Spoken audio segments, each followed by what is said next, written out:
Welcome, everybody, to this week's show. I am your host, Russell Gibson, and this is the You Can't Comp This NBA Trading Card podcast. Thanks, everyone, for joining. Really appreciate it. Just a quick update of how this week's show is going to work.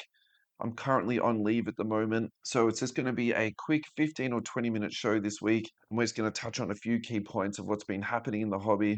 And then next week, we'll be back to normal programming. And we've got Tyson Beck coming up, which is going to be absolutely fantastic. And I can't wait for that to happen. Just first thing for this week's show, if I can ask a favor, is that you would please go to our Facebook page, www.facebook.com/you can't comp this. Give us a follow there. We're up to 79 followers. We just need 21 more. We can go live onto that platform instead of my personal Facebook platform. So that will be hugely appreciated. If you are on YouTube, please click that subscribe button and turn on that notification button too. You can get all of our content. Alrighty, for this week's show, we're going to talk about the blind boxing of everything, and that is the new manifesto or the new document that's been written by Josh Luber. If you remember back to our earliest episodes, in fact, our first episode of the You Can't Comp This show, we went through the entire manifesto and we went through it chapter by chapter. I haven't read through the whole thing yet, but I think we can skim through it a little bit, come back to it in a couple of weeks, and we can go through it all again. We've got a fantastic Cooper Flagg sale. We got a Dwyane Wade sale. And the main thing I want to talk about and break down with you guys today is the new product that's coming out from Panini is the Donruss unlicensed and also the Signature Series, which has just dropped. Alrighty, so let's get straight into this. Donruss unlicensed. Here we go. Now, the first thing that we actually need to point out here, it is Donruss player license. Panini is trying to go for a rebrand.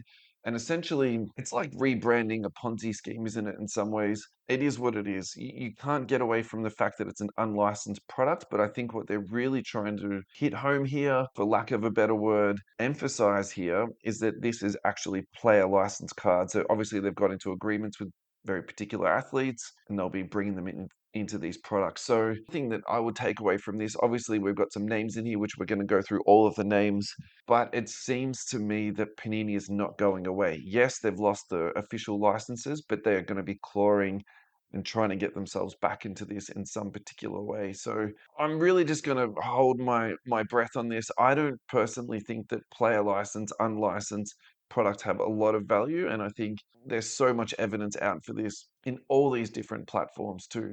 Like we've seen it with Leaf, we've seen it with Tops even. Like the Tops unlicensed stuff really wasn't that well received. So let's see how it goes. Here's the first card here. We've got the VJ Edgecombe Pen Pals. I don't mind this as long as it's on card autograph. I think the design is frankly a little bit boring. But moving on to this one here, this is the signatures card. I think that says lit signatures. Again, I'm going to go for the same thing here. I don't mind the design. In fact, I prefer this much more to the VJ Edgecombe card that we just looked at here. As long as this is on card autograph and not sticker autographs, I think that's totally fine. What I would really like to see from Panini as we're moving into this next era is just quality. Don't worry about pumping out 16 megatons of this product. Just get all of your quality right. So for example, here, license to drive, we've got the Trey Johnson card. I love this kid. I love Trey Johnson. I think he's going to be someone that's very collectible. I think that he's going to be a bit of a funny one where if he's not in the official products and then you're forced to then chase high-end unlicensed cards, it's just really, really tricky for someone who I think is worth collecting, right? License to drive, clearly it's a sticker autograph. Panini fix this. We don't need this. All right, moving on to the Donruss, the design of the card. Look, we know what Donruss is. It's an entry-level product. It's something that's not particularly that crazy, whatever. I think the design is okay. It's nothing that I'm going to be sitting here and waxing lyrical over. I don't mind the Elite Series design on that, particularly in the black. I think that looks really cool. What I do want to have a look at it here, though, is the SSPs. Here we go. Here comes the downtown. I've heard a lot of people talking about these, and I've also heard the chatter around it saying actually people would be quite happy to get it because for a downtown card, you're not particularly looking at the logo of the card. You're not particularly looking at whether it is licensed or not. I don't agree with that at all. I think that if you are spending huge amounts of money on these downtowns, I would be very, very, very careful around that. I would Personally, I would wait to see how the comps play out on this, or at least a 3 to 4 month payment cycle so that you can actually see, where everything is going. Because, yeah, you just don't want to be caught holding it back, spending 500, $1,000 on an insert that's then later on worth $10. Nobody wants to have that experience in the hobby. Now, this next one here, the Slammy, this is super, super cool. Very experimental artwork. Obviously, in the very true Panini style, they're taking risks onto cards. I've got no problems with this at all. Do I think these are going to be worth anything? Absolutely not. This is a $1 or a $2 card at the absolute. Okay, hang on. Let me rephrase this.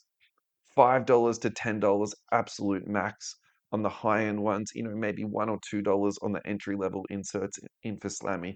Do I think they're a cool set to collect? Absolutely, yeah. I think that's awesome, particularly if your PC, isn't it? So if Cade Cunningham's your boy, go out and pick one of those up for super cheap, put it onto your desk, have a look at it. That's going to be really cool. Right, here comes the next thing here. And this is what we actually do need to talk about and break down. I did a short today and I ended with the celebrities, but actually I want to start out with this because if Panini are going to be staying in the game, if they're going to be trying to keep up with the hobby, they're going to be trying to keep up with fanatics. I actually think this is where they need to go. They need to put entertainers into it. They need to make it pop culture relevant. We've got Ludacris, we've got Spike Lee, we've got Dick Vitale. That for me is like 9 out of 10, 10 out of 10, because it brings in stuff that you're not going to get in other places. Also, it brings in people who might not be into NBA in particular. And I think that's really important. If you're trying to expand the hobby, you're trying to, build it up a bit more. Obviously, it's too late now for Panini. Their time to build up the hobby is gone, but I still like the play that they're making here a lot. I think this is absolutely fantastic. Yeah, I've got no problems with this at all. Nothing. That's fantastic. Right. Let's move into the other autographs. Here we go. Coaches are going to be included into this. Personally, I think Panini dropped the ball on this one. We've always needed coaches' autographs. Why haven't they been doing this? They did coaches' cards for a while. I think it was in either 17-18 Prism or 16-17 Prism. You could get coaches' autographs in it. Steve Kerr was in there. So now we're getting Jim Calhoun, Dan Hurley, Todd Golden, Jim Boheim, Bobby Knight. Look, again, this is good. I think this is thinking outside of the box, but we need the big names. So who are the top NBA coaches at the moment? This is who we need to see. We need to see Steve Kerr. We need to see Greg Popovich. Here we go. We need to get Phil Jackson. That is an absolute get. Phil Jackson would be insane. Eric Spoelstra, that's the other one who I would love to see. Chuck Daly, RIP, he's passed away now. Tyrone Lue, I think, is a good one, but in saying that, I don't know this off the top of my head, but I reckon you'll be able to get Tyrone Lue autographs. Oh, here we go. Larry Brown. Larry Brown should be in this set absolutely here. Casey Jones, Don Nelson. That would be cool. Don Nelson, that's a really good one. Pat Riley autographs Doc Rivers. Yeah, that's what we're talking about here. Jerry Sloan, he's not sure if he's passed or not. That to me is where we need to be at. Like those ultra high end guys that you can then put that away into your veterans box. And again, that is something I would absolutely collect. On card autograph. I'm thinking in the vein here of like timeless moments cards where you've got that insane piece of artwork, and maybe Panini here, they hold their powder for something better to come along, a better product to come along before they put these high-end coaches into it. But absolutely, that's something I would be frothing over. I'll definitely want that. For all you rookie prospectors, VJ Edgecombe, Jeremiah Fears, Trey Johnson, Carter Bryant, Hugo Gonzalez, Derek Queen, he's playing fantastic this year. Cedric Howard, I love him. Just don't know how much hobby value he's going to get. And obviously Hansen Yang. If you're getting Portland in a random or a PYT, hang on to your Hansen Yangs, send them overseas to auction at the bigger auction houses, send them over to China to sell. There's always hobby value going on for Chinese players. So yeah, that's a really good get for Panini. I think that's going to move some product for them. Other autographs that we can also talk about here: Cade Cunningham, Giannis, Ja Morant. And I think this is the big one, moving forward. The name on this list for me that's missing is Luka Doncic. I thought that he was Panini exclusive, so I'm going to need to do a bit more research into this and find out why Luka isn't in this product. I wonder if he's gone across. I wonder if Tops have given him an absolute bag, because if you're looking at the future of the NBA, you need Wemby, you need Luka Doncic, you've got LeBron James. Like, imagine if you got Jordan, something like that. If you had that crew, that, like, realistically, like, prospects are good, but that's who you need, isn't it? You just need all those really big names. Chris Webber, that's cool, but no one's going to really care about that. Dr. J, Kevin Garnett, that's good for KG fans, for Wolves fans, for Celtics championship chasers, that's really good. Larry Bird, Magic Johnson, they'll sign anything, they'll sign with anyone. Magic Johnson autos are really cool, but look, let's be honest, he's signed with Leaf, he's signed with Panini, a heap of autographs out there for Magic. Just be very selective of what you get for Magic Johnson cards, patch autographs, low numbered cards, that type of thing. Yeah, there's a heap of them out there. Avoid sticker autographs with Magic. Steve Nash. All right, now this next one here, do I even talk about this? I don't think so, but they've got some prospects in here. Darius, Acliff, Yaxel, Jaden, Quintus. Who are these people? Kareem Lopez. That's absolutely just fluff. And look, you're getting 3 autographs out of these boxes. The pricing on this is low. I've got a funny feeling that it's going to sell for like 200, 300 Aussie dollars per box, something around that. So this actually might break really nicely with 3 autographs, 90 odd cards in it. G'day Levi, g'day Jared, g'day Adam Crosley. What's up, lads? Let's see how this goes. I don't think you should be putting heaps and heaps of cash into this. Signature Series is the other product that Panini has just released. 5 cards per box. So this is the opposite of what we've got with Donruss. Donruss is very heavy in base. This is just 5 cards per box, 1 slabbed autograph, numbered to 49 or less, 1 base cards, 2 base parallels, and 1 insert. So you're just getting 1 autograph per box on this. I want to see what the price is on this before I talk about this too much more. If this is cheap, if this is about the same price that Donruss is selling for, I've got absolutely no problems with this at all. If they pump this up and try and cash in on this and try and get every cent out of the remaining loyalists to Panini, for me, I personally think that sucks and they shouldn't do that to people. But at the same time, too, I'm going to say, yeah, we just have to really wait and see on this one. Do these cards look pretty good? They look okay, but if this is the biggest hit you can get out of it, frankly, I think the design is boring. This is the Signature Series RPA. Again, obviously, we're going with the headliner, which is VJ Edgecombe. I've seen so many better patch autographs than this. I'm not particularly going to be writing home about this at all. Signature Pride, yeah, fantastic. Then you can go through all the different flags, all the different countries that people represent. I think that's great if you're very patriotic and you want to collect your American cards. If you're an Aussie collector, you want to get your Aussies. Again, awesome, insane. That's really cool. But again, is the design on that fantastic? Nothing is really blowing my hair back on this. For me, I'm going to be like wanting to spend 500 or $1,000 per box on this. Absolutely not.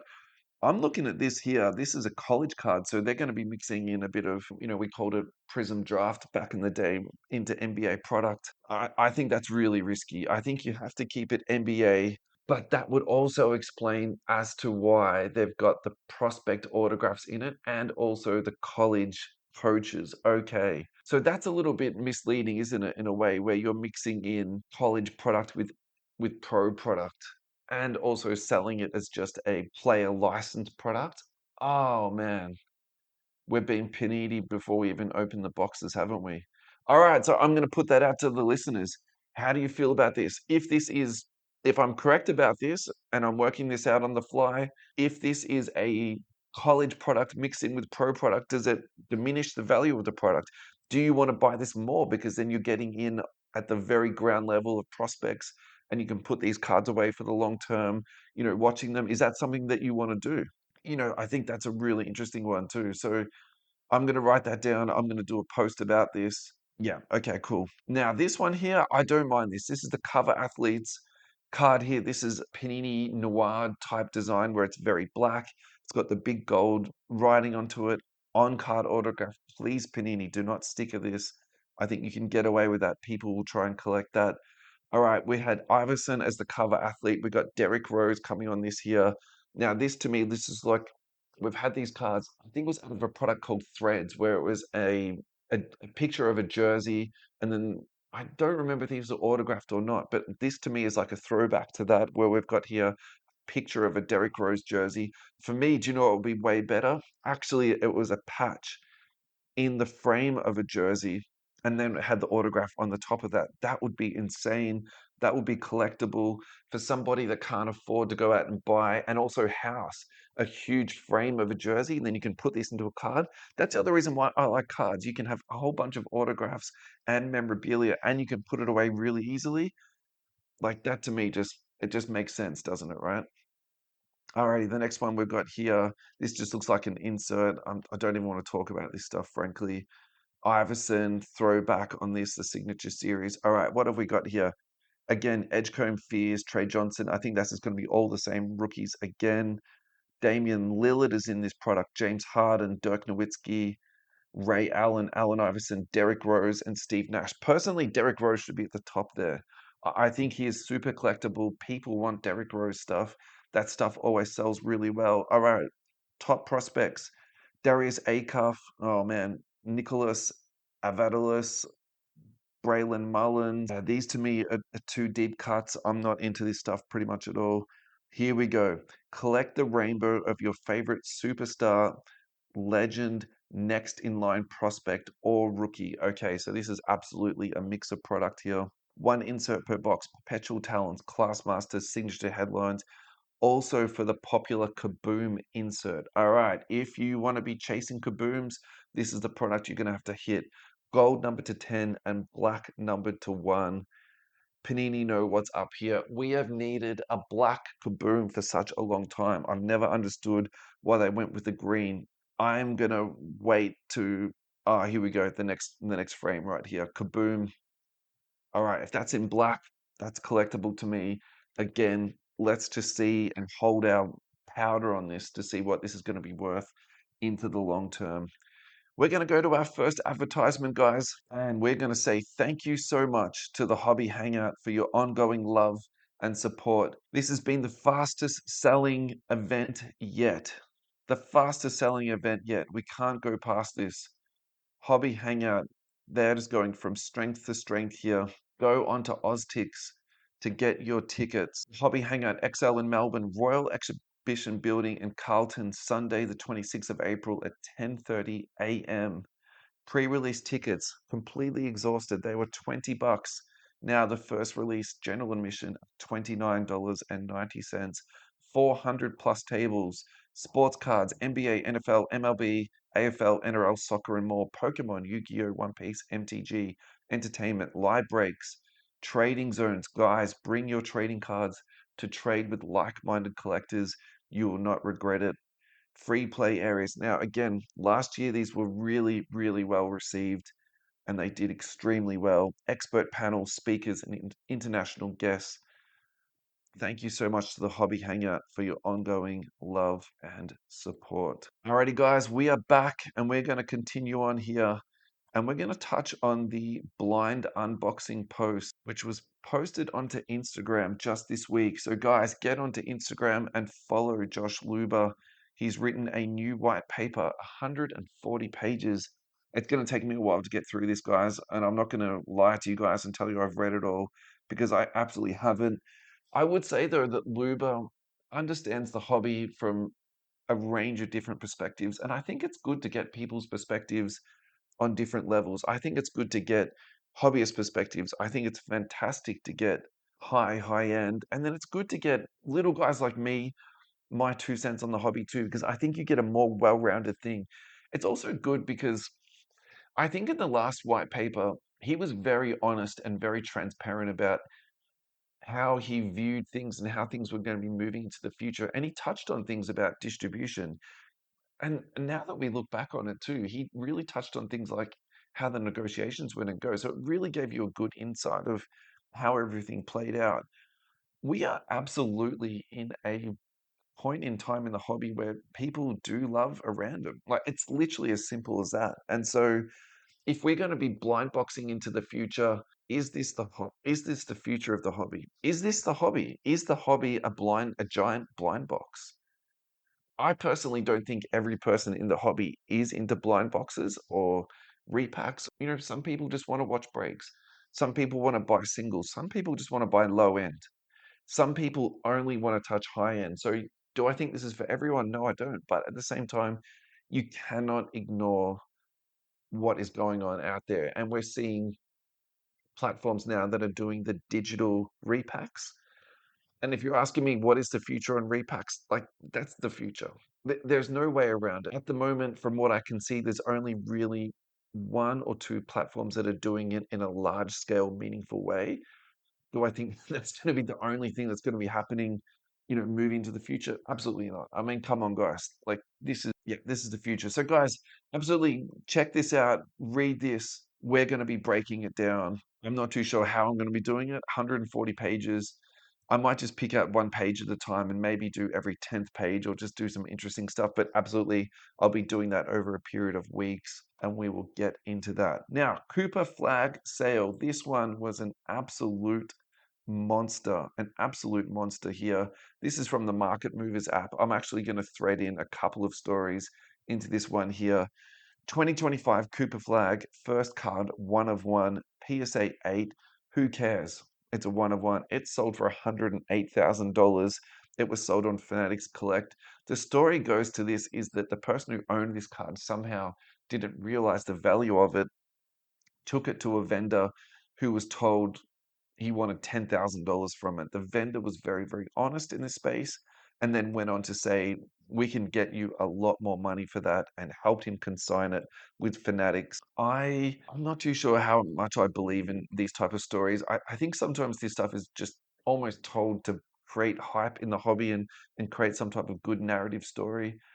How can you be a collector, have the biggest prospect currently in the NBA, have the one of one, and then not know what the value of the card is? Like that to me is just insane.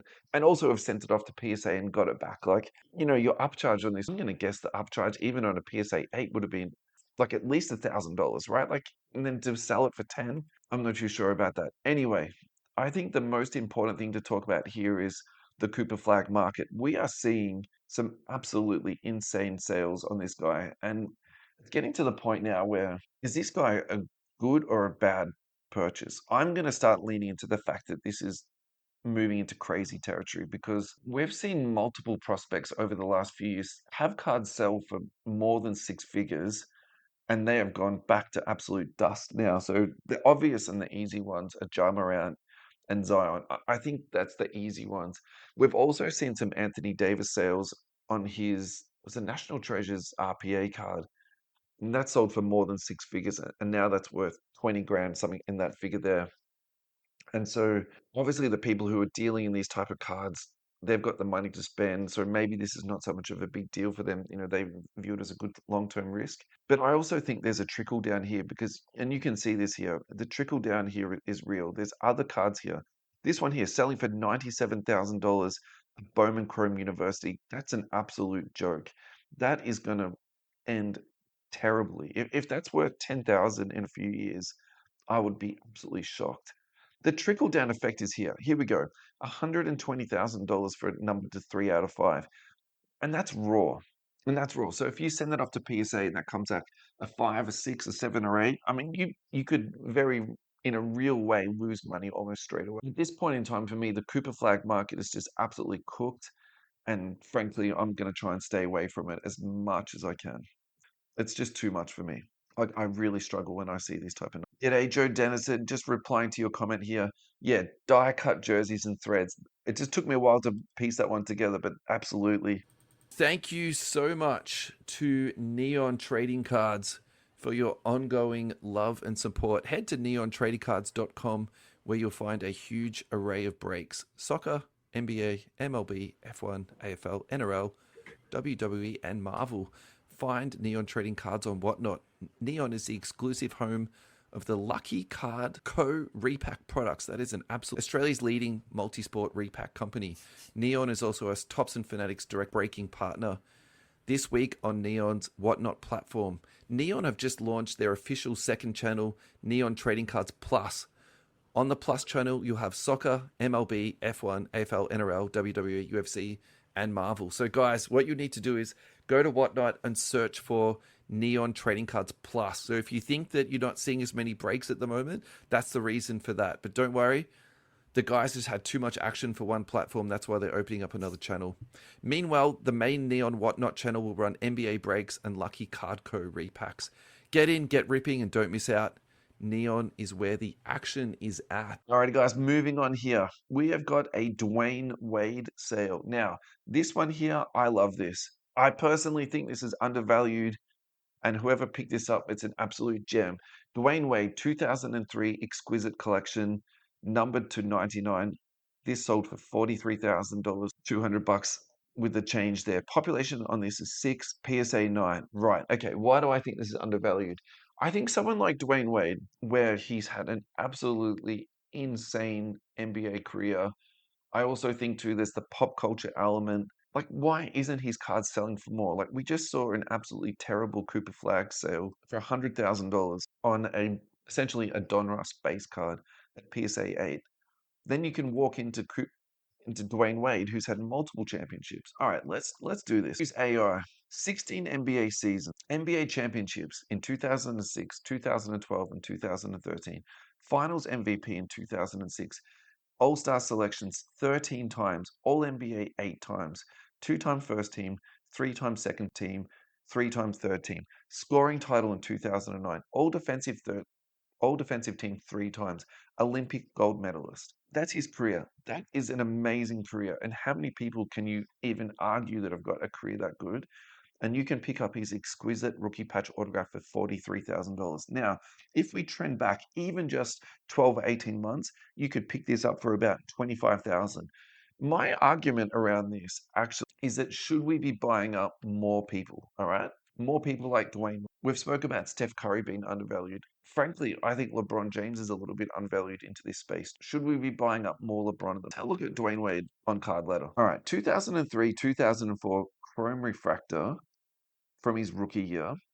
BGS Pristine 10. This is from 2021. Last sold for 13,000. 2003 Topps Chrome Dwyane Wade Refractor. PSA 10. Population on this is 171. That last sold for 1,350. Let's look at the total population report on this because some of these older cards, PSA is almost irrelevant just for the fact of how many BGS. Okay, so BGS, there's one Black Label 10, there's 27 10 pristines, and in total, there's 1,300 in the population on this across all the different grading companies. Obviously, there's going to be some recracks here. There's some in SGC, there's some in population total growth. Look, in today's comparisons, like that's absolutely nothing. So let's comp this guy to Wemby because I actually think Wemby is pretty close to him at the moment. So at the moment, Wade is at 1,300. Wemby at the trading for 1,562. I think this is the perfect example of hype versus substance. And look at the population on this. The Wemby population is nearly 5,000 alone at PSA. 8,514 is the total population on this Wemby card. All right. Every single day of the week, I'm taking that Dwyane Wade. In fact, I'm going to give this an A++ purchase on his rookie refractor card. I'm going to go for a B+ on that just because I just don't know how long it's going to take you to not get your money back, but how much for it to go up too much more. All right, let's finish off today's show with some listener questions. And I'm really sorry, guys, I didn't get around to these sooner. Plappy's PC. Just seen the new unlicensed downtowns. Interesting discussion. Yeah, look, we actually covered in that today's show. I probably should have threaded that in a little bit earlier. For me, it's a stay away. The one I really want to look at though is the kabooms. That's the one where I think it's going to be really interesting. The black one of one, that to me is juicy, and we need to check that out.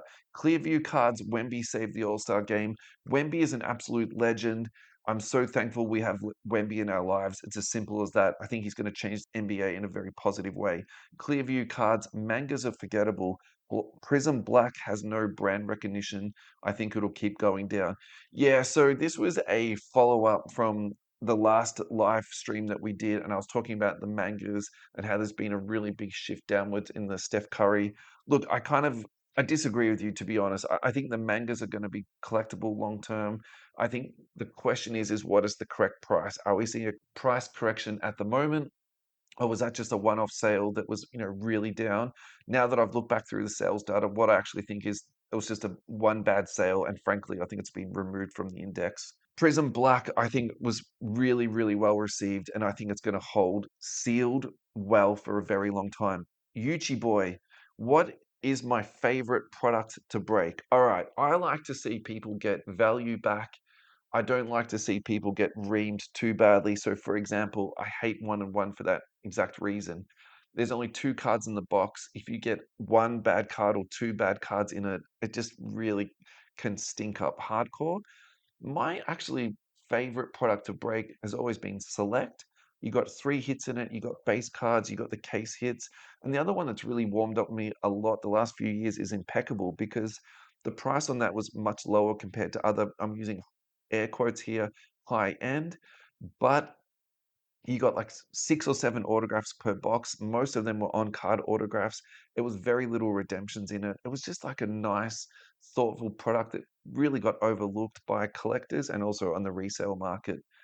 Thank you so much to everybody for tuning in today, listening on the podcast platforms. Again, please, can you go to Facebook /you can't comp this and give us a follow? It would mean the world for us to get that up and moving along a little bit. Take care of yourselves, guys, and we will catch you all next week. Goodbye for now.